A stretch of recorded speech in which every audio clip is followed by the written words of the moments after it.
every time we go racing to win. But to travel 5,000 miles across the world, get into some unfamiliar equipment, you know, in the conditions that we've had with the heat today and everything, I didn't expect to come here to win. You know, I came here to do my best that we could do, and obviously, you know, today we were lucky that was good enough. How do you think you won by quite a big margin? What was the secret behind this? I was given a brilliant truck to race this weekend. It was as good as anybody else's, and because I was on my own, I was able to manage the equipment, not overwork it. I wasn't being held up by anybody, and I was able to just drive away. So, you know, I was lucky really with the battle that developed behind me. But I would have had the pace and the ability and the equipment to got stuck in with those guys.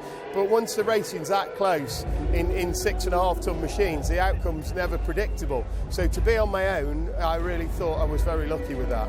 There's a lot of talk about the trucks being much better this time in terms of lighter in weight, more horsepower, faster in speed. How was your experience? Yeah, the trucks are definitely better. I'm not exactly sure which of the elements have made the trucks faster, but they've been fun to drive this time. We've got used to driving them. I think we've got the maximum out of them, and the trucks are.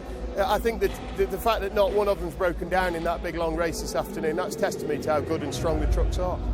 The last one, the biggest buzz has been the Indian drivers having their own race this time. Could you look forward to driving against them, with them? Yeah, definitely. We would embrace racing against the Indian drivers. We've been watching their progress over the weekend. Their lap times have been very similar to what we've been doing.